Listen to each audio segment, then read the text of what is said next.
Hello बच्चों, welcome to Mohini magic math. आज हम लोग क्लास 8 की एक्सरसाइज 7.2 का क्वेश्चन नंबर 1 करेंगे। उससे पहले हम लोग एक चीज़ देख लेते हैं इसमें कि यहाँ पे सारा परचेज और सेल के ऊपर डिपेंड कर रही है 7.2 एक्सरसाइज। तो हम लोग क्या करेंगे, जरा ये देखेंगे कि डिस्काउंट हमें कैसे मिलता है, क्योंकि इसमें डिस्काउंट बेसिस पे बात हुई है कि अगर आपको इतने रुपीज़ का डिस्काउंट मिलता है तो आपको कितना पे करना पड़ेगा या कितना डिस्काउंट मिलेगा। तो ये सब आपको इसमें देखने को मिलेगा इस एक्सरसाइज में। तो सबसे पहले हमें दिखाया गया है कि डिस्काउंट इजकल्स टू होता क्या है। डिस्काउंट इजकल्स टू होता है marked price minus sale price. अब मार्क प्राइस क्या होता है, जैसे आप लोग जब शॉप पे जाते होगे तो वहाँ पे देखते होगे कि स्टिकर्स लगे होते हैं, प्रिंट प्राइस पड़ा होता है। जो प्रिंट प्राइस होता है आपके वहाँ पे जो स्टिकर्स होते हैं या फिर कहीं भी किसी भी प्रोडक्ट पे प्रिंट प्राइस है उसे मार्क प्राइस बोलते हैं। ठीक है, तो मार्क प्राइस के ऊपर अगर डिस्काउंट मिल रहा है आपको तो मार्क प्राइस जो भी उस पर लिखा हुआ प्राइस है और आपको वो प्राइस कितने में मिल रहा है। तो मार्क प्राइस में से जो जितने में आपको मिला है तो कम में ही मिलेगा, नॉर्मल सी बात है। तो मार्क प्राइस में से सेल प्राइस मतलब बेचा कितने में गया है वो माइनस करते हैं तो हमें डिस्काउंट प्राइस पता चल जाता है। ठीक है, तो इसमें कई बार परसेंटेज का भी रहता है कि परसेंटेज है तो परसेंटेज को आप नॉर्मली कन्वर्ट कर सकते हो नंबर्स में, तो आप कर सकते हो क्योंकि लास्ट एक्सरसाइज में ये बताया गया था कि परसेंटेज को आप परसेंटेज डिस्काउंट है तो उसको नॉर्मल नंबर में कैसे कन्वर्ट करेंगे। ठीक है, तो यहाँ पे हम डायरेक्ट क्वेश्चन करेंगे। तो फर्स्ट क्वेश्चन है हमारा, during a sale a shop offered a discount of 10% on the mark price. ठीक है, तो मार्क प्राइस मैंने आपको बता दिया क्या होता है। ठीक है, ऑफ ऑल द आइटम्स। तो एक शॉप है जो सेल जिसने रखी हुई है 10% डिस्काउंट की, जो भी मार्क प्राइस है उस पर वो 10% डिस्काउंट दे रही है सारे आइटम्स पे। तो what would a customer have to pay for a pair of jeans marked at 1450। तो पेयर ऑफ जीन्स का मतलब ये नहीं होगा कि दो जीन्स है। पेयर मतलब पेयर ऑफ जीन्स मीन्स जैसे हमारा जीन्स होता है उसमें 2 लेग्स होते हैं, है ना, 2 टांगे उसमें जाती हैं, है ना। तो इसलिए उसे पेयर ऑफ जीन्स बोलते हैं। जीन्स भी बोल सकते हैं या पेयर ऑफ जीन्स। शूज़ है उसे भी पेयर बोलते हैं, सॉक्स है उसे भी पेयर बोलते हैं, जिसमें 2 टांगे आए। ठीक है, तो पेयर ऑफ जीन्स उसका प्राइस है, यहाँ पे एक जीन्स की बात हो रही है, इतना आपको याद रखना है। तो प्राइस है उसका 1450 रुपीज़। तो उसने एक ये खरीदा है और उसने खरीदा है 2 शर्ट्स मार्क्ड एट 850 ईच। अब उसने 2 शर्ट खरीदी हैं और उस पर प्राइस जो डला हुआ है वो डला हुआ है 850 ईच। ईच मतलब एक शर्ट का प्राइस 850 है, लेकिन उसने कितनी शर्ट ली है, 2 शर्ट। अगर यहाँ पे ईच नहीं होता, सपोज या ईच नहीं लिखा रहता, तो हम समझते कि 2 शर्ट का टोटल प्राइस है 850।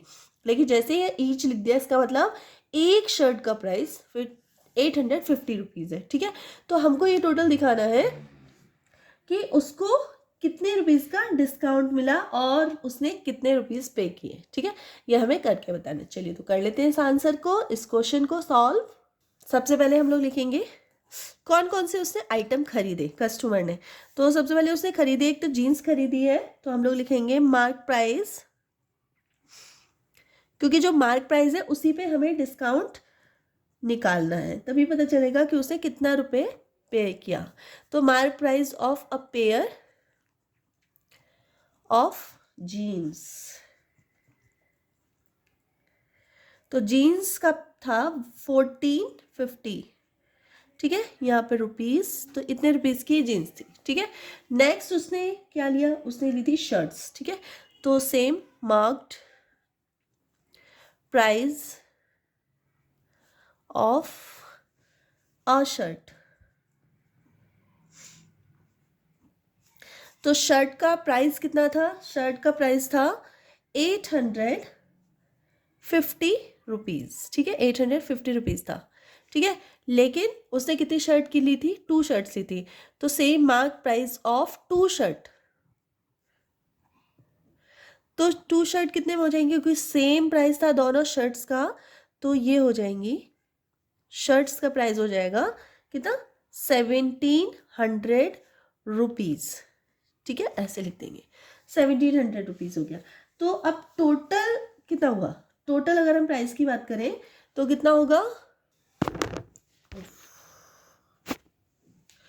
टोटल मार्क प्राइस कितना होगा, तो टोटल मार्क प्राइस,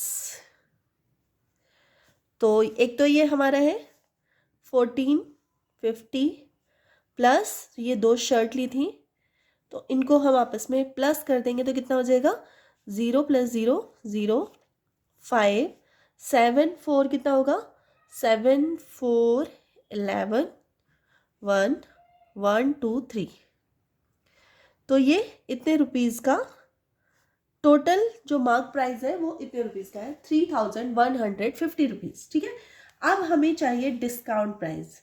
ठीक है, तो डिस्काउंट प्राइस देख लेते हैं कितना हो जाएगा हमारा। तो total discount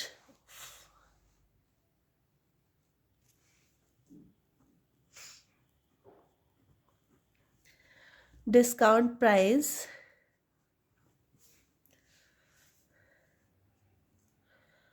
on all items, तो सबसे पहले कितना है, 10% डिस्काउंट प्राइस था। ठीक है, तो यहाँ पे 10% लिख लेंगे, तो 10% ऑफ टोटल मार्क प्राइस।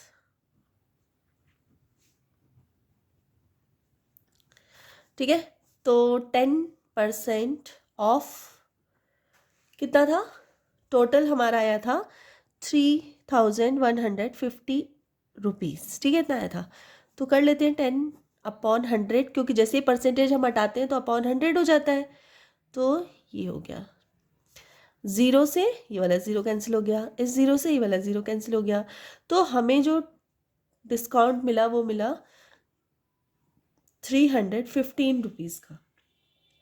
ठीक है, डिस्काउंट मिल गया। अब हमें पता करना है कि कस्टमर ने कितने पैसे दिए। ठीक है, so the customer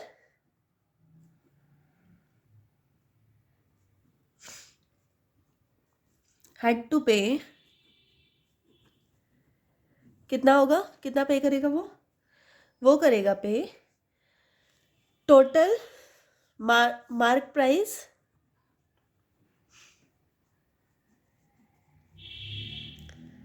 minus discount. ठीक है, यहाँ पे डिस्काउंट लिखा हुआ है, आप लोग देख लेना।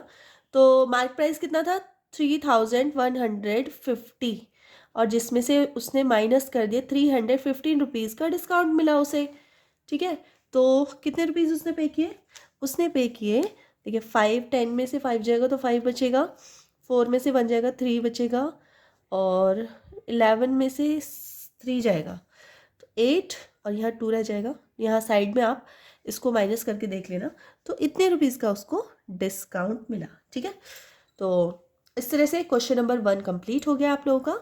आप लोगों को समझ में आया हो तो प्लीज़ वीडियो को लाइक कर देना, चैनल पे नए हैं तो प्लीज़ चैनल को सब्सक्राइब जरूर कर लेना और अपने फ्रेंड सर्कल में शेयर कर देना। चलिए तो मिलते हैं नेक्स्ट वीडियो में, तब तक के लिए बाय।